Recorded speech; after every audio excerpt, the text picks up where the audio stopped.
Open the podcast bay doors, Hal.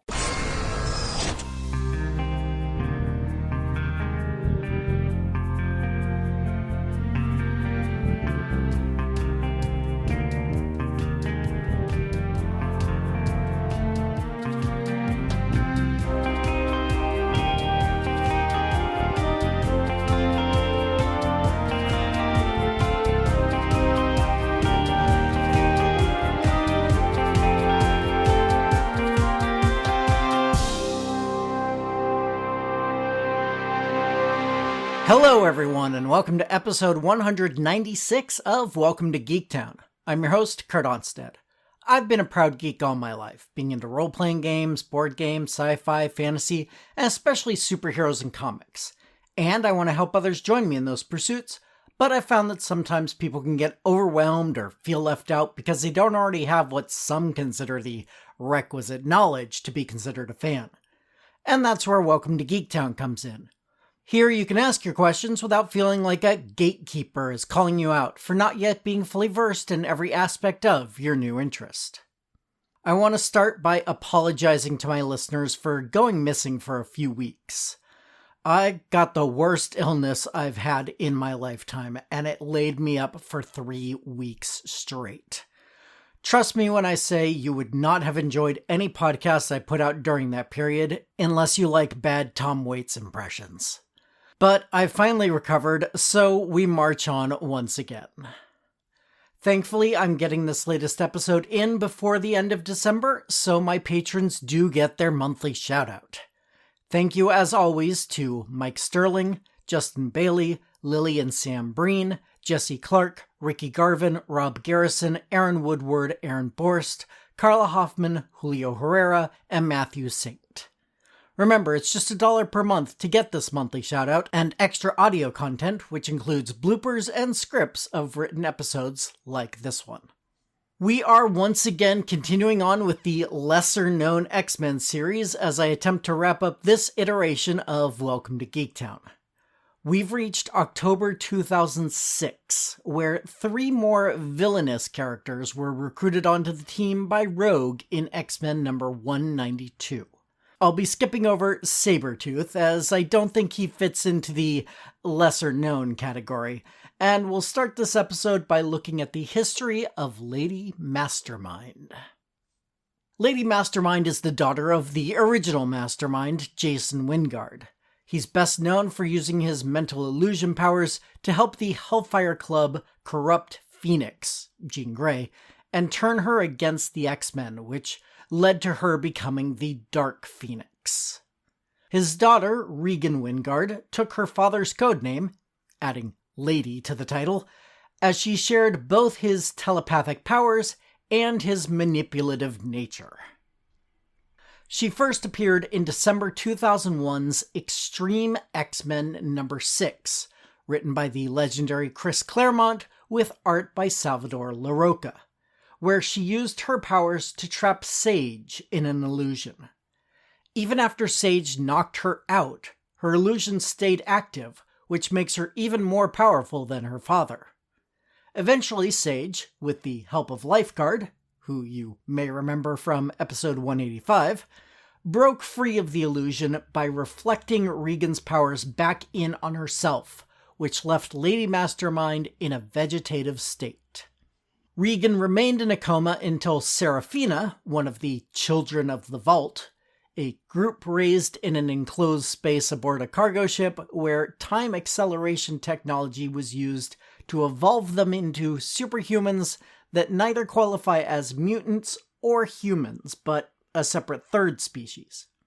Seraphina used her ability to control other people's powers to hijack Regan's illusions from her comatose body. This somehow jolted Regan awake shortly thereafter.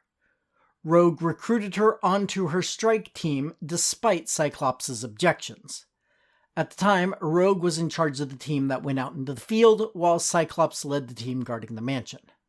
While Lady Mastermind helped out in their first mission together, she very quickly betrayed the team, joining the Marauders during the Messiah Complex story, when various factions were hunting down the first New Mutant born since Wanda had declared No more mutants in the House of M story. The next team Lady Mastermind joined was the Sisterhood of Mutants, a group of female villains, ironically not all of who were mutants. One of the other members was Regan's half-sister, Martinique Jason, who also went by Mastermind, without the lady appellation. The two hated each other and constantly fought, which is where we find them in the miniseries X-Men Pixie Strikes Back. In that story, it's revealed that Pixie, who we'll get to in a future installment, is also a half-sister to the two Masterminds. Jason apparently got around. Regan and Martinique were teleported away from the big fight at the end of that story by Pixie herself, after X-23 attacked the pair during a three-way fight between them, the X-Men, and the demon Saturnine. At some point, Regan ended up incarcerated in the Raft, and was broken out by Mystique and Sabretooth. Once free, she once again turned to her manipulative ways, first trying to mess with the time-displaced version of Jean Grey, then later working her mental magic on an X-Men student named Anole. Both times her schemes were fairly easily defeated by Jean and Emma Frost, respectively. The next time we see Regan, she was suffering from Mpox, a disease that mutants caught when exposed to the Terrigen mists, the vapors that activate inhuman abilities that had been released into the atmosphere by Black Bolt during the Infinity storyline. Seeing the end of her life approaching and not wanting to die alone, she trapped as many people as she could in her illusions and planned to take them with her when she died. However, Danny Moonstar, aka Mirage, discussed in episode 181, found Regan and convinced her to let the people go and to seek treatment for her illness. She, and most of the mutants infected, did eventually recover, and Lady Mastermind joined the vast majority of mutants on Krakoa when the island nation was established. During the Empire storyline, where the plant-like Katati invade Earth, Lady Mastermind was one of many psychic mutants summoned to Genosha to help repel the invasion. She hasn't been seen in the comics since then, so we have no idea if she survived the Hellfire Gala massacre, but as has been well established at this point, it's hard to keep an evil mutant down, so she's likely to show up sometime down the line, more likely on the side of the devils than the angels. The other new recruit rogue brought onto the team in X-Men number 192 was Karima Shapandar. Karima got mentioned briefly in episode 181 when discussing the second Thunderbird's history, although I didn't actually say her name. Karima was the private detective I mentioned who had been hired to keep Neil Shara, who eventually became Thunderbird, safe, while he was tracking down his brother. Neil and Karima were captured by the same people who had taken Neil's brother, Sanjit, in order to turn them into Omega Sentinels. Karima was the only one of the three for whom the experiment succeeded, although she was able to hold off her new programming long enough to allow Neil to flee. She was later found by Professor X and Magneto on the island of Genosha, after it had been decimated by Cassandra Nova sending Sentinels to attack. The pair were able to end the Sentinel programming inside her and restore her original mind, although she kept the technological upgrades that the Omega Sentinel experiments had given her. These nanobots gave her super strength and toughness, as well as flight and the ability to create a number of different weapons and tools that could appear anywhere on her body, though mostly seen as extensions of her arms or hands. She went back to her original career as a police officer, helping to maintain order on the island of Genosha, which was attempting to recover from the attack. But it's assumed she and most residents left the island after the House of M storyline left mutants a dying breed. She was next seen in the same clinic that Lady Mastermind was found in. Karima had been mostly disassembled by the scientists there and was reassembled by Beast back at the X-Mansion. Rogue recruited her to help fight against the Children of the Vault, and she stayed with the team for a little while until she was possessed by Malice. Originally a psionic creature that possessed both Polaris and the Invisible Woman at various times in the past, now somehow made a cyber entity that possessed Karima through an email virus. Under Malice's control, she joins the Marauders in a surprise attack against the X-Men.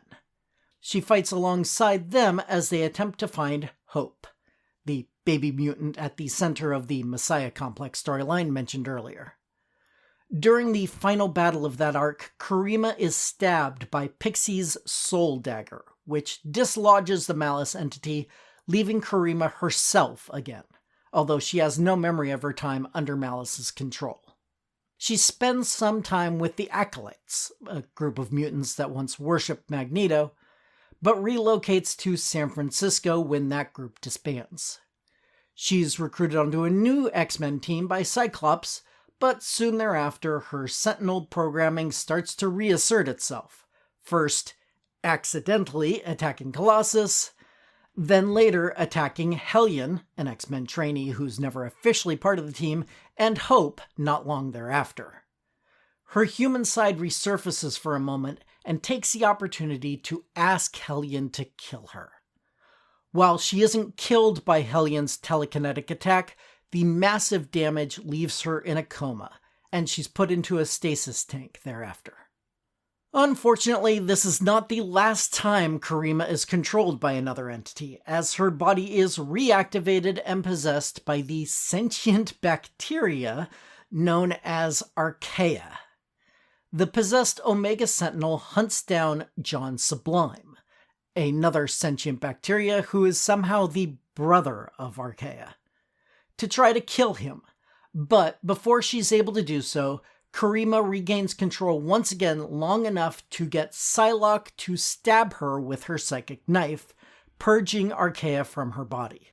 Returning to the X-Mansion, Karima gets a full physical from Beast, who tells her that Archaea's possession rendered the Omega Sentinel upgrades inert, and that for all intents and purposes, she is human once again.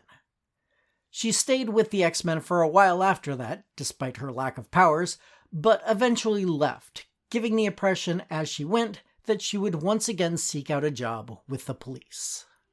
However, it turns out Beast's assessment wasn't as complete as he believed, and once again, Karima's Omega Sentinel programming and technology was reactivated, and she joined Orcus, the group made up of humans and sentient machines looking to wipe mutants off the face of the earth.